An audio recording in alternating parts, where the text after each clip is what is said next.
Good morning. We're really glad to have you here today. This is the last of our session, and we're going to be talking about facing our fears and then finding our hope. And we want to be able to finish this session. And in the last several sessions, we've looked at 5 different ways that we work with this hope that comes in our life. The first was the churn stage, where things just kind of churn in our hearts or in our minds, and we just can't get rid of them. And then there was the burn stage, where we kind of burn on the inside, and we're pointing fingers at everybody else except looking at ourselves. Oh. And then we looked at the urine stage, where we just wish that we had the good old days, and we just wanted to go back the way things were. And then we needed to come to the learn stage. And the learn stage was where we can't go back, and we got to do something. We got to do what we do. We have to do it now. And finally, there's the turn stage. And turn was when we get tired of wrestling with the issue ourselves, and we just kind of finally give it up, and we turn it over to God. Hi, Pastor.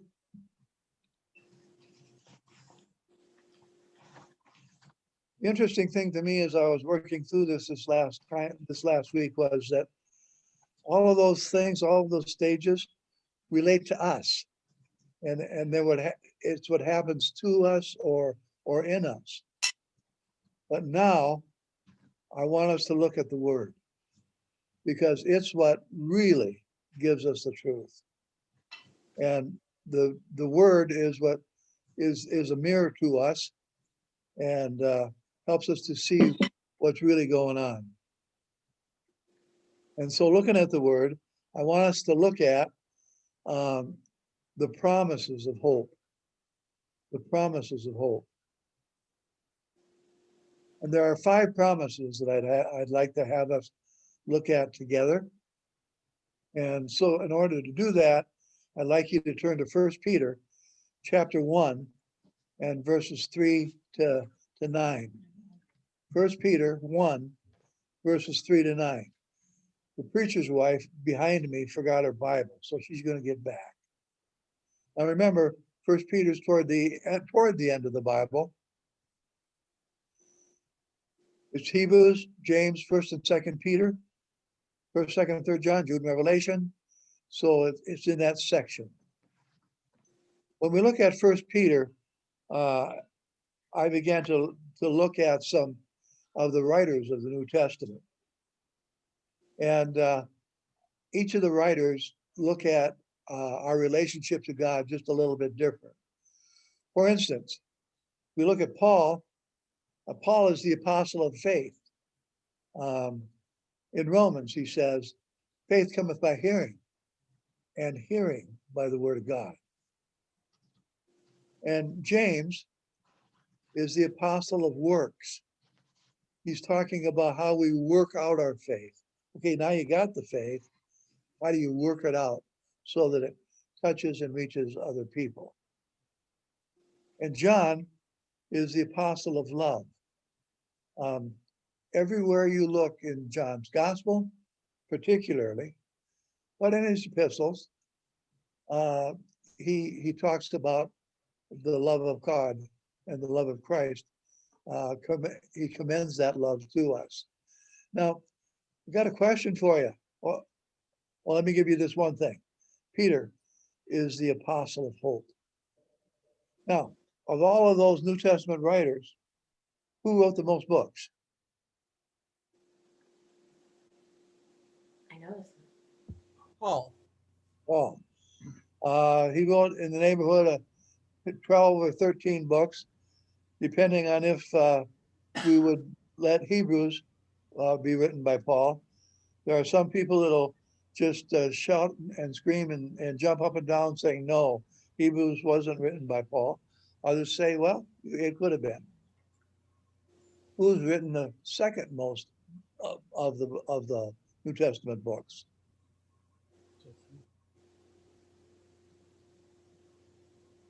John? Oh no, it's two different Yeah. Johns, isn't it? John. Is it Roy, the same John? John. The Gospel Roy of said, John and the other John, are those the same John? well, let's figure that out. Who are the Johns in the New Testament? First, second, and third John. First, second, third John. We got the Gospel of John, Right. Matthew, Mark, Luke, and John. Then we've got the three Then we got Revelations. epistles. Who said that? Jim. Jim. Yes. And but there ain't no book in the New Testament as Revelations. Yes. Ooh, call him out. Gotta take a look at that last book. If you take a look at that last book, It's Revelation. why is it Revelation? There's only one. There's only one complete revelation. There's not a bunch of them. It's one complete revelation. David. So Paul wrote the most, and then John wrote the next most of the New Testament. So it is the same John. Yes, Okay. same John, the Apostle John. Okay. Now I want us to, you have Peter open, don't you, Jason? I know you do. Sure. You didn't have it open. I want you to take a look at verses 3 and 4 of 1 Peter. Ooh, it would be there. You want 1 Peter 1, verses 3 and 4.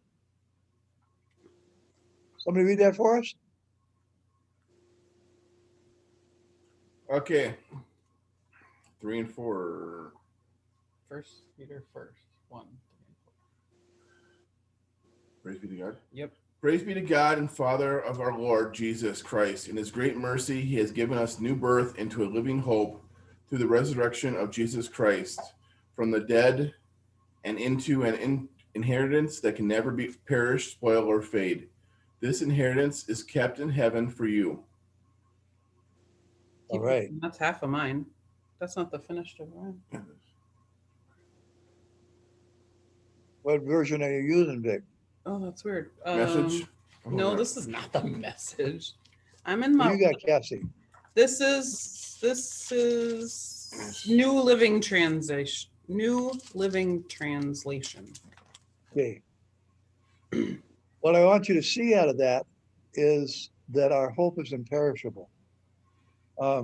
Verses 3 and 4 say, in mind, God is so good, and by raising Jesus Christ from death, he has given us new life and hope that lives on. It just won't die.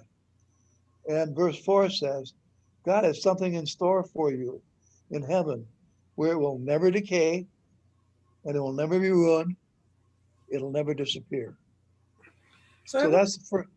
Yes. So I have a question. So in my verse 3, is born again then the hope? Because mine, it doesn't even have the word hope. It's, I think the phrase where his hope was it is by his great mercy that we have been born again because God raised Jesus Christ from the dead. Okay. So is the born again the hope? Is that the Well, I would say that the just comparing verse translation? 3, he's praising God. God is so good by raising Jesus Christ from the dead. He gave us new life. And the last part of my verse says, and a hope that lives on. Oh, here it is. Now we live with great expectation. Maybe that's the word. I sometimes like comparing translations because I don't know, it makes you understand a little better when it's different. What you got, Cassie? I have CEB. Okay. Does your version use the word hope? Yeah, it says we have been born anew into a living hope through the resurrection of Jesus Christ from the dead. Okay. Peter's Sorry, knocked over our Christmas tree. saying, first of all, our hope is imperishable. Yeah. Oh, I lost you. Wait a minute. No, your sharing stopped. Your screen share stopped. We see you and Gloria. Hello. I want gallery view. Oh, Drop down to the bottom again and see if you can share, if you can find the green share screen button. yeah. Okay. There Now we we're go. done. Oh, that was good work. Yeah. Our hope is imperishable. And what he's trying to say to us is that hope, regardless of what's going on in our lives, regardless of the hurt that we may have felt or are feeling, our hope will never, ever be destroyed. It'll never be taken away, and it'll never, ever be robbed from us. Now, I think this is an interesting concept for me, so let's see if we can work our way through it. When you and I think of hope, sometimes we say something like, we hope it won't rain, or I hope my wife gets home in time, or I hope this, or I hope that. When Peter thinks of hope, it's completely different. When Peter thinks of hope, it isn't a wish, it's a reality. When Peter looks at hope, he sees the hope in Christ as something that is so real, something that is so true that it couldn't possibly be a wish. It's a reality. Now, remember what I just said about hope? I read this contrast about hope, and I really like it. Very early on in our study, we talked about kind of a three-legged stool: hope, faith, and reality. And those help us to get through the Christian life. Well, this said, hope is wishing or praying for rain. Faith is when you pray for rain and you bring an umbrella. Isn't that neat? You all there? Yeah, it's like one more step. I was muted. Yes, yes. Well, you got hope, you got the wishing, you're praying for it. But if you don't have faith that your prayer is going to be answered, then you don't bring an umbrella. Now here's Peter's second promise. It's in verse 5.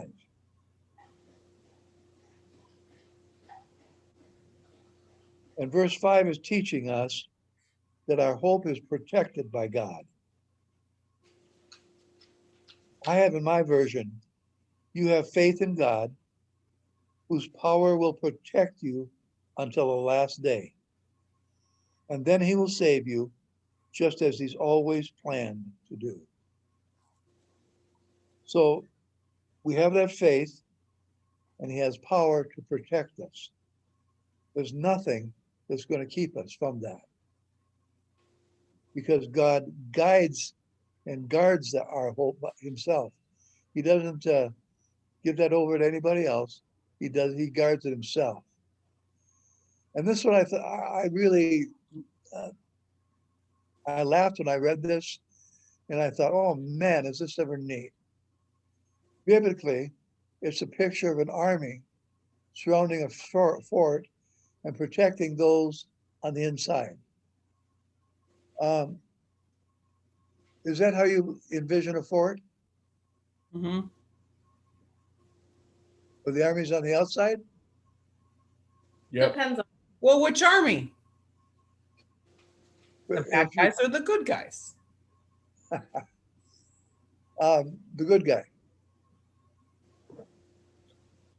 I always did it kind of like the African tribe would do at night for protect themselves from Indians. They do this. So I used to pray for the kids and stuff. I always imagine that the angels were surrounding it, and then there's this impenetrable wall of brush and thorns and stuff, and then my kids were inside. And I always pray when I pictured for protection for them.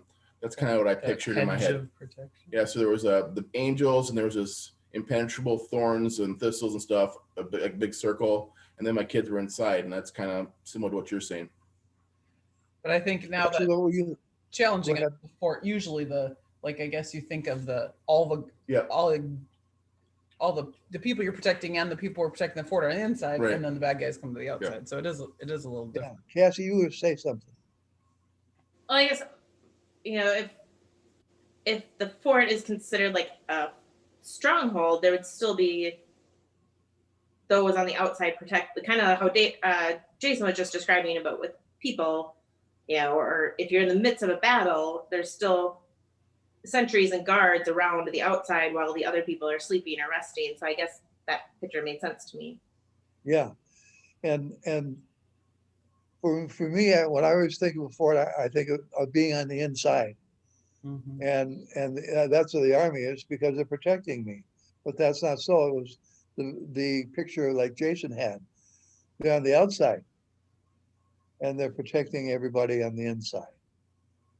I like that. Peter has a third promise, and it's in verse 6. Somebody read that for us? You now rejoice in this hope, even if it's necessary for you to be distressed for a short time by various trials. Okay. Somebody else from another version. So be truly glad. There is wonderful joy ahead, even though you must endure many trials for a little while. Okay. My Bible has trials as well. What does yours have, boy? My King James Version, Oh, you remember that one, don't you? In the 1700s? the right version. In this ye greatly rejoice, who now for a season, if need be, ye are in heaviness through manifold trials. It still has trials, so it must be the right word. Comes from the But what I want you to understand about these trials and the hard times is that ultimately, verse 6 says, our hope will lead to joy. Now, this isn't the only place where we get that concept.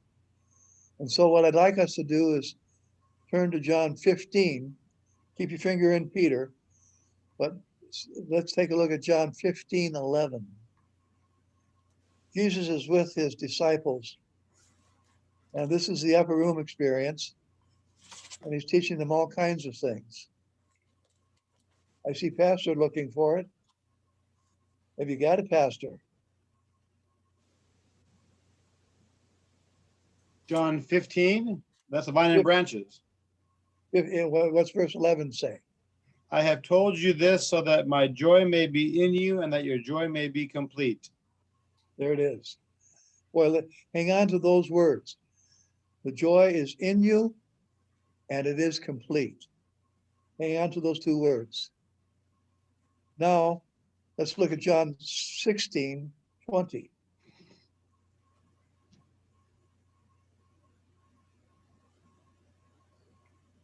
Let me read that for us. John 16. I assure you that you will cry and lament, and the world will be happy. You will be sorrowful, but your sorrow will turn into joy. There it is. Our sorrow will turn into joy. Our hope leads that way. And one of our versions said that it was complete, a complete joy, didn't it? It isn't just partial joy. It isn't joy that just comes and goes, but it's complete and it stays there. Isn't that neat? Mine says your joy will overflow. There you go. Your joy will absolutely overflow. And that leads to a fourth promise, and I see that in verse 7. Oh, I'm sorry. You're back in Peter, chapter 1, verse 7. My version says, your faith will be like gold that has been tested in a fire. And these trials will prove that your faith is worth much more than gold that can be destroyed.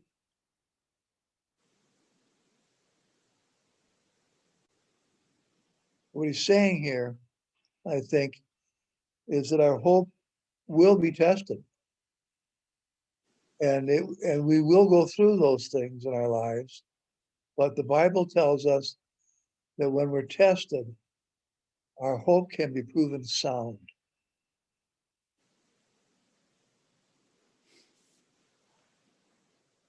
Now, I used to misunderstand testing and trials and see if this works for you. I used to say, God, I want to tell you something. I know that I love you. I know that I want to serve you all of my life. So I don't need to tell you. So I need to tell you, you don't need to give me all these tests. You don't need to give me all these trials because I know that I love you.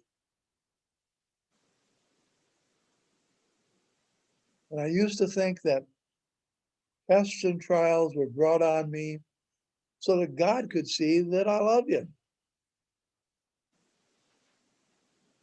And I don't think that's true.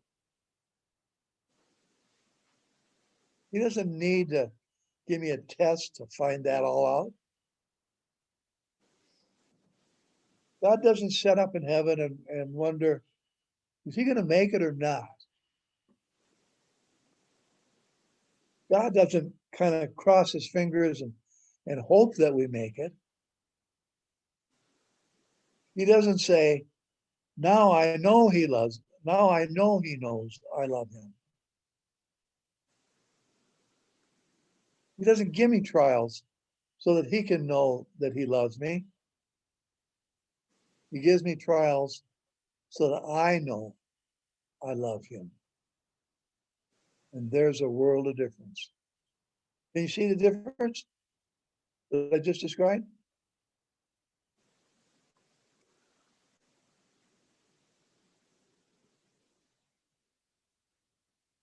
Either we're tired.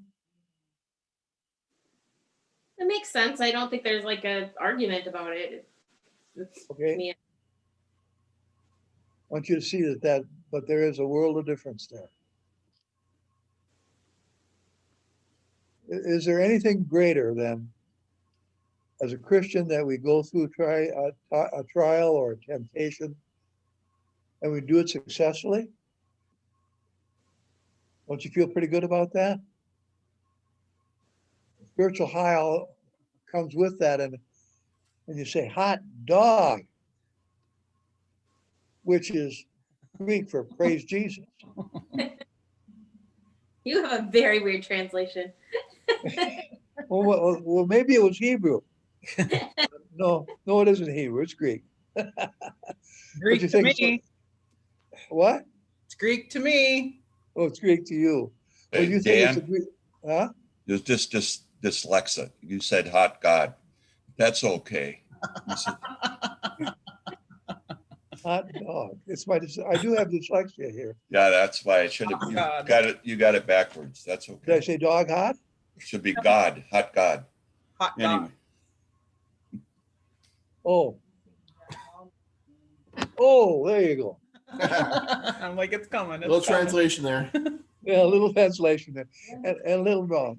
Then it's Greek for crazy. Okay. There's a fifth promise here. And it's in verses 8 and 9. Somebody read that for us?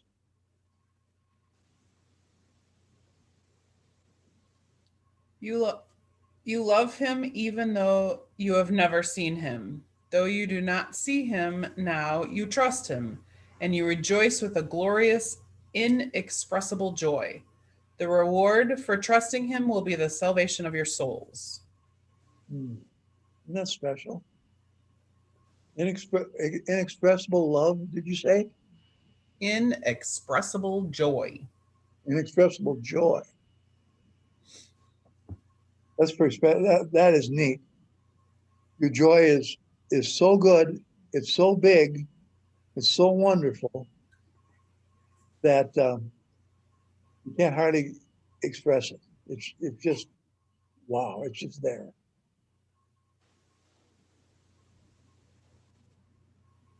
And it's our hope that gives us faith, it gives us belief.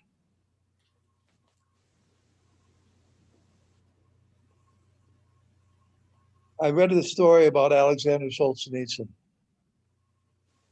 and it is really a neat story. Alexander Solzhenitsyn tells a story of being in a concentration camp in Russia. And he said, I was leaning up against the shovel and I decided I just couldn't shovel anymore. I was physically exhausted. He said, I knew the Russian guards would come and just finish me off, but that's okay. I was just out of hope and I was tired. We kind of all felt that sometime in our lives, haven't we? The neat thing about for Solzhenitsyn was that as he leaned on that shovel, he was set for the last couple moments of his life. Another Christian came up to him. And with his shovel on the ground, he drew the sign of the cross.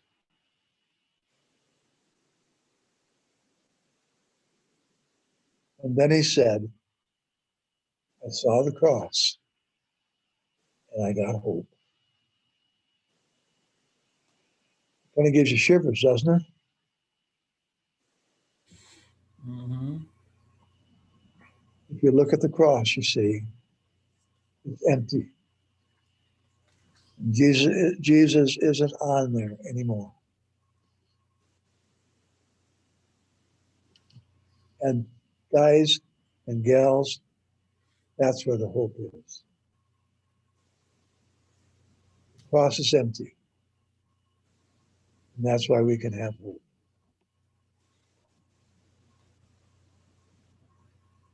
Is it easy for us to look at the cross and see it empty, or do we still see Jesus on it?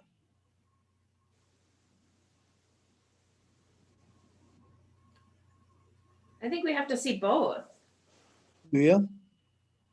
I feel like if I missed out on the horrors of the cross, the emptiness of the cross and tomb are less impactful. I think that's why Well, Good Friday is helpful when you realize all he went through for us. I think Good Friday, if you take Easter without Good Friday, it's just all lilies and rainbows. Good Friday. Lilies and what? Lilies and rainbows. I don't know. Easter's just all pretty dresses and lilies. Like if you take Easter separate from Good Friday, it's a different look. You know, if you add Good Friday to the whole picture,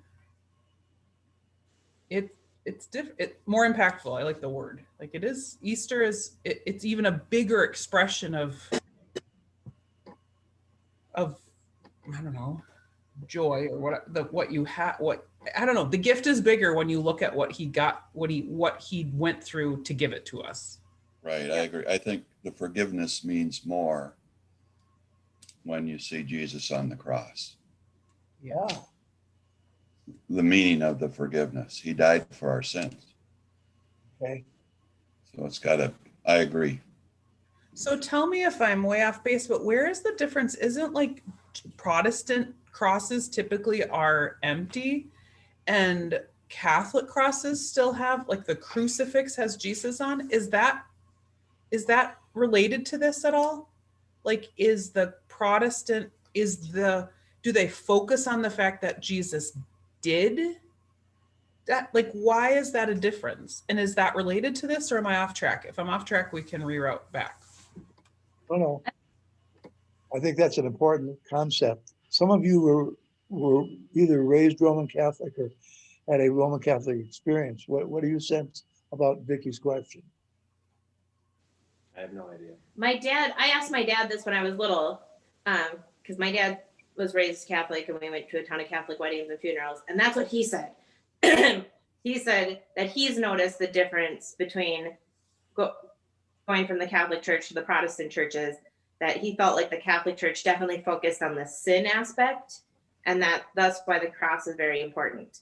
Sin. Where that the Protestant churches, or the Methodist church where we were at, focused more on the resurrection and the hope and the empty tomb versus the sin. Oh, That's so kind of hanging on it has to do with the sin, and that probably would be the whole confessional and just more on the sin part. Because of our sin, he had to die. So remembering that he died because of our sin. Yeah, that's how my dad explained it way back when. Okay. Jason, what are you thinking? You were raised Roman Catholic, weren't you? Yeah, but I mean, I left when I was 12, so it's not as impactful. But I think the cross with Jesus on it, it does represent the sin, but without the resurrection, he'd just be a man dying on a cross. So I mean, you gotta look at the whole picture. Yes, that gruesome act did happen, and yes, it was the all-time sacrifice for our sins. But Jesus was more than just the lamb. He overcame that and was resurrected from dead and so I think there's so much more. There's so much more to it than just one aspect. Are you saying if you only see Jesus on the cross, you only got part of the picture? Yeah. A little bit, yes.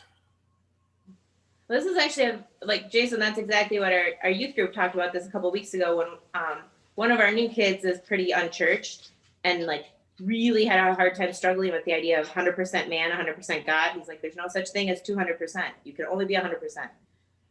And this kind of what you were saying, Jason, was exactly how the kids answered him. Was he had to be 100% man to die, but he had to be 100% God to be rose again. And so in order to have both those things, you have to have the cross and the tomb. Ah. Anyway, Pastor, what do you think of our theology here? Pastor, what do you think of our theology here? Yeah, I think it's good. I think another component is what is the focus of worship in each of these denominations? That the focus of worship in the Roman Catholic Church is the Mass or the Eucharist, celebrating of the Eucharist. That's the focus. That's where you have. That's what worship is defined by. Worship is defined by, I took Holy Communion. That's right. And because of that, their main symbol for worship is the death of Jesus, because that is what is proclaimed in Holy Communion. His body broken, his blood shed. In Protestant worship, the focus is on the victory, the proclamation of the victory of Jesus' resurrection. And because of that, the symbol for worship of the Protestant church is an empty cross, because we proclaim that Jesus is not dead but alive. However, this conversation has been very, very spot on, I think. Salvation is both of these together. You can't have one without the other. I think the reason why the Catholics use a crucifix and the Protestants use a empty cross is because when you gather for worship, what is the dominant symbol of what you focus on? Both are right, both are crucial, both are important, but it becomes which is the strongest piece. Protestants do use crucifixes. I know it's a shock, but we do use them, and Catholics do use empty crosses. But what do you see the most of? Well, I think it just shows that the underlying theology of Protestant and Catholics are so alike that we don't contradict. It's not like that's wrong. It's just, this is what's helpful for me is to use the words, it's what we're focusing on. Because I have a very close friend who's a very devout Catholic. And so it's interesting when David, you just said, it's the worship is all about the Eucharist. I'm like, yep, we had to go do pass through communion. Like that was what was so, and so I'm not, and we don't think communion's bad, but so I don't know, it's for me to shape just those, we all believe in the cross, that we all believe the full cross and the empty cross. And so it's interesting that the difference is just what you focus on, because when we did some of these other studies and talking about other faiths, Christians believe it's wrong. Like this is one where you're starting to kind of, it's more threads than big fundamentals. So anyway, so that's that helps me to be, it's just what you're focusing on. It's not that this is wrong and this is right, but we focus on this and they focus on this. So that's helpful to me to kind of. Confirmation class this past week, we had a division about Christmas and what is the most important holiday. As we talked about the group and the adults around the group, some said Christmas, some said Easter, some said Pentecost. So again, we're all true. It's all right. You need all three. You can't have one without the other, but the others. But which is your favorite? Which you think about more, and to be aware of that and to not let that eclipse your own theology of all three being held together.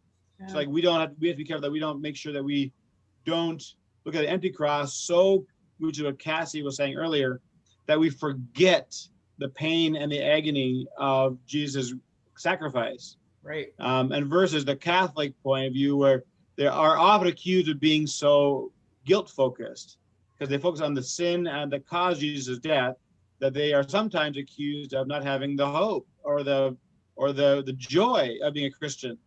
And that's what Protestants maybe sometimes get accused of having too much joy and not enough shame and guilt and sin, and vice versa. Yeah. So we need the balance held together. It's a good segue back. We have too much hope versus the right amount of hope. And that's where the hope is. I'll bring you back, Dan. Are you saying to move on? I think so. Okay. By the way, Pastor, we're almost always spot on. This group? Yes. He did thumbs up. Wait a minute. Shoot, I lost my picture again. Oh, there it is. Do you know the difference between a Christian and a non-Christian in this area of hope? What? I like this imagery. For Christian, it's like a tunnel for them. For non-Christian, life is like a cave. Mm. Both are dark, but without Christ, if you're in a cave, there's no hope. There's no life. There's no light.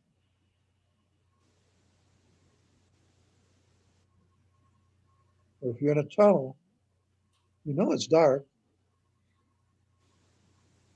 but there is light. And there's hope. Because hope is right around the bend. Isn't that interesting? That tunnel comes. You know you're going to get out of it. You know there's going to be light. And it's just right around the bend. Does that imagery work for you? It does. I was just saying I should tell the boys that. Say that again? It does. I was like, I should share this with the boys. Okay.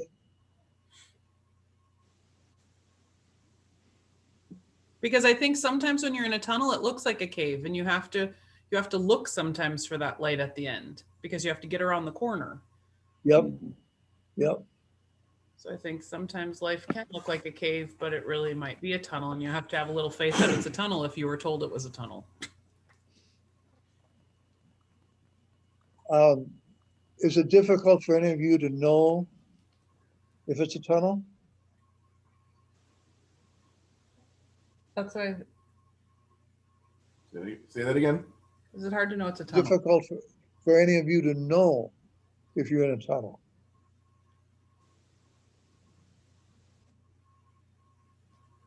Does it always feel like there is no hope?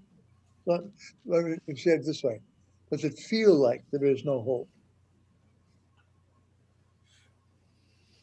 I mean, to take your imagery, sometimes you're thinking a straight tunnel. You know there's light at the end. You can see it. It's easy.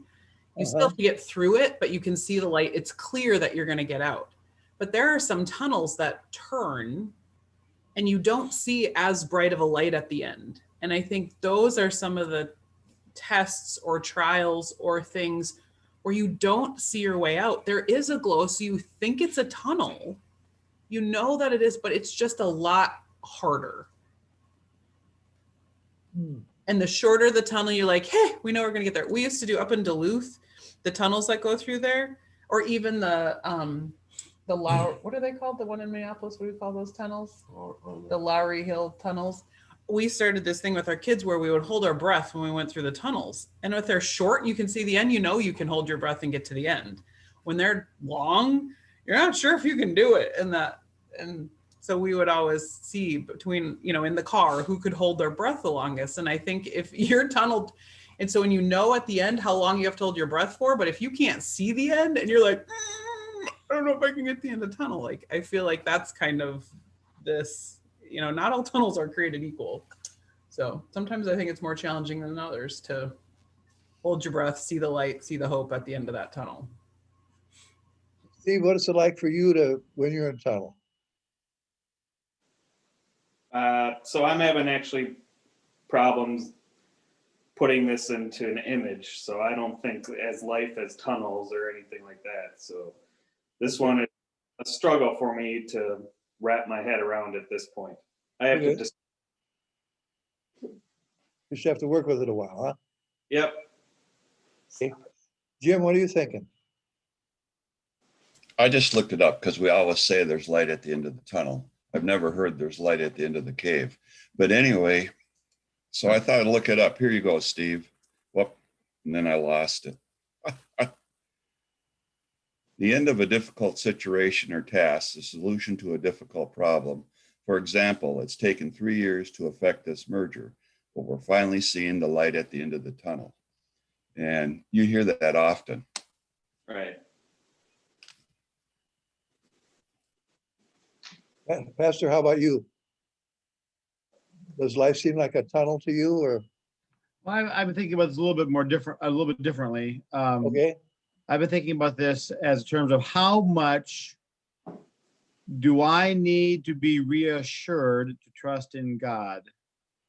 And I think there's a bit of a self-reliance and a bit of self-control that I hang on to when I face things that I don't understand or can't see, or things that are tunnelish or cave-ish.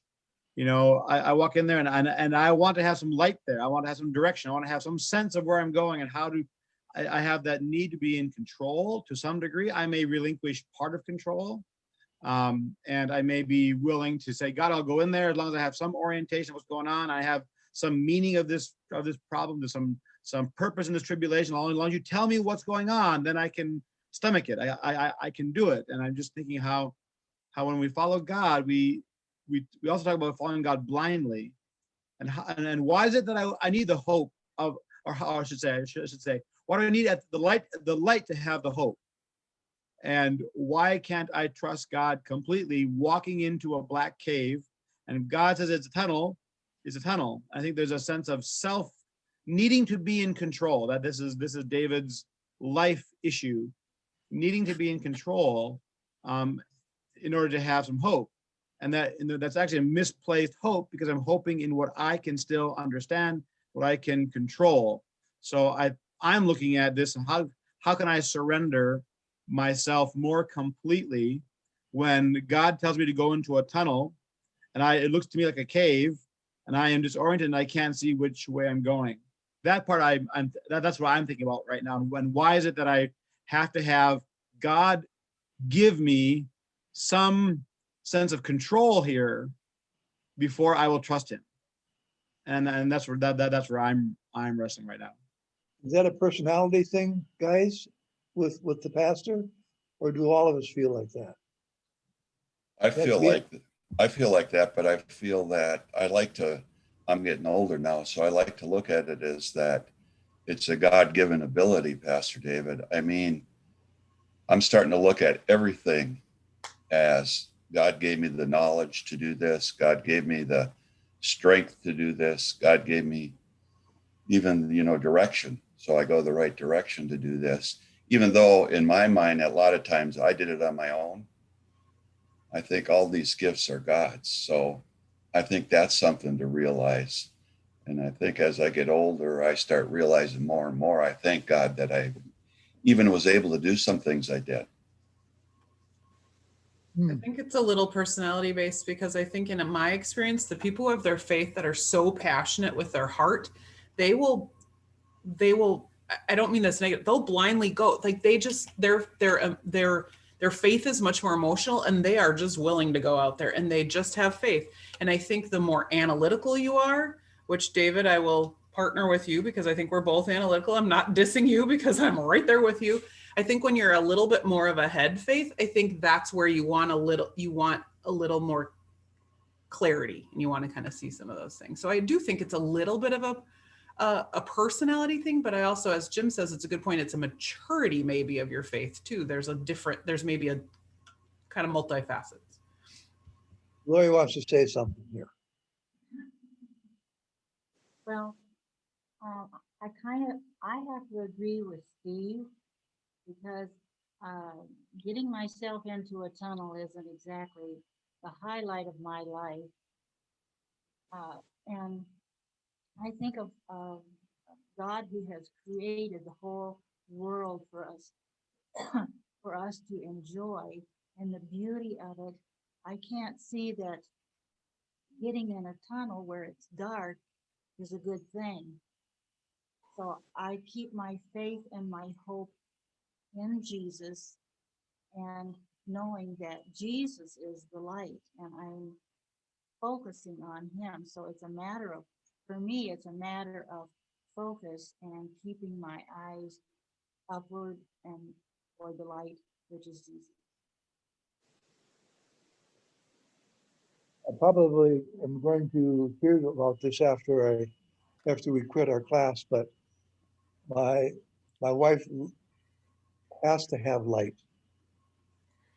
It's very difficult for her when things are completely dark. It doesn't make any difference whether I it's have lights on in the daytime. all over. I like the light. I feel you, Gloria. Somebody goes around after me, turns off all the lights. Well, we don't want to get hung up. I mean, we don't want to lose the point because of the figurative language. I think the whole point, when you started from the beginning, you said Christian life is like a tunnel and a non-Christian life is a cave. And I think the point of that image is that there is light in a tunnel and there's no light in a cave. So therefore, a Christian focuses on the light, and a non-Christian doesn't see the light. All they see is the darkness. So I don't want us to get lost from the imagery to lose the point of what you're trying to say. Because as a non-Christian, you generally don't have the same options for hope, the same options to see that light, that same option. So, I mean, I just caution not to get lost on the whatever that's called, the example that we're talking about. Well, I appreciate what you have said, Vicki, about the difference between you and Pastor David and the likeness that you have. Some of us are very feeling oriented, and we have to have that feeling that we're going to get through something, that there is going to be light at the end of the tunnel. And some of us can just rationally see it coming. And I don't know that there's a right or wrong to that. I think we have to realize which one we are. Yeah. And then to have a partner or a good friend who will help us to see the other side. Absolutely. What do you think about that, Jim? I think you're right on there. Yep. Okay.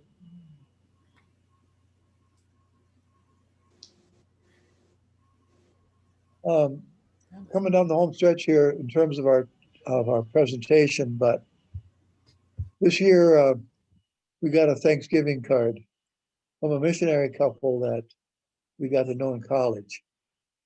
And on it was a card that had some great words. And in this time of COVID, in this time of having to be separated, in this time of having to do our class like this, of not being able to be in church together, not being able to visit together after church or for church, never in church, Pastor. You understand that? We're always listening to you. He's not listening to us.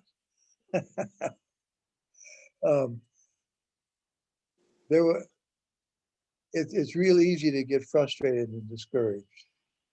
But on this card, these great words said, hope is not canceled. So regardless of whether church is canceled or regardless of whether our class now is finished, I think we have to hang on to this, that hope is not canceled. It's sure been neat to be with you guys. I appreciate your patience with me. I appreciate some of you guys really working me through these presentations of Zoom. And I appreciate you not laughing in my face when I don't get it. But I know that I will get it and it'll come. I really hope that you guys have a wonderful, wonderful Christmas. That you're blessed, you're touched. You get to see the incredible, incredible gift that came to us through the person of a little baby.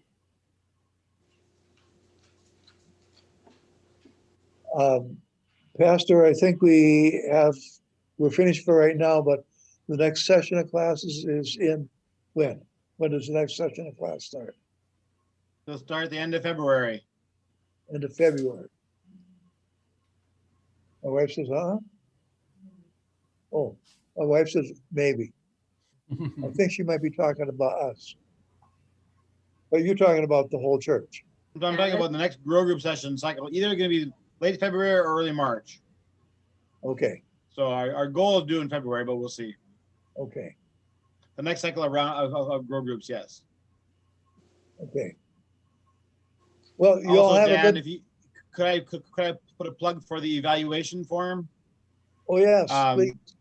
If you can go to the church website and click on the evaluation form, fill it out and submit that for Dan's class, that'd be very helpful. Or we can also email it out if that would be helpful. We need to tell our pastor that when we tell her. I'm sorry, what was that, Dan? Do we need to tell you one way or the other which way we'd like it? If you email, I can get it to you. Otherwise, go to My Forest Hills and under current grow groups, the link is right there. Okay, Otherwise, just email me if you need it. sounds good. And a couple of you will see in a few hours as we go dropping off and caroling to our shut-ins. Tell us about that. Starting at noon today, we're going to go out and bring Christmas packages to those who couldn't make it on Thursday. Neat. And that's the surprise I was talking about. 12:30? I can't. Wasn't it 1 to 3? 1 to 3 o'clock. I think it was 1 to 3. I'm here the whole time, so you can come whenever you Oh, want. maybe it was 1, so we gave people time for lunch. Yeah. Okay, we all straight? Yes, 1 to 3. Okay, very good. Well, let's share together in prayer, shall we? Gracious God, it's been so good to be with your people. This time has been different. The situations that we are going through have been different.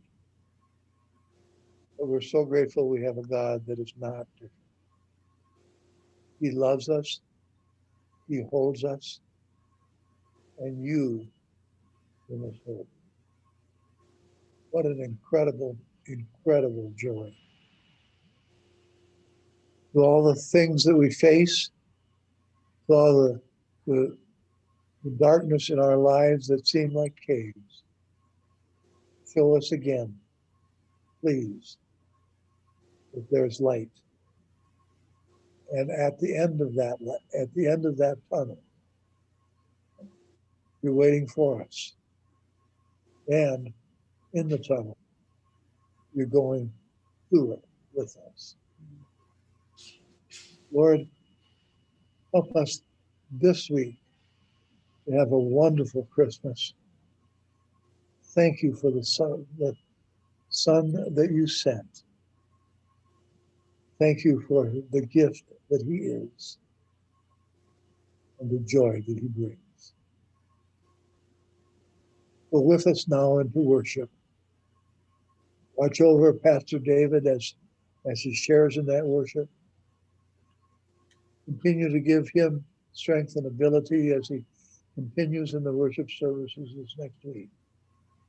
Lord, in all of this, in Jesus Christ, we pray.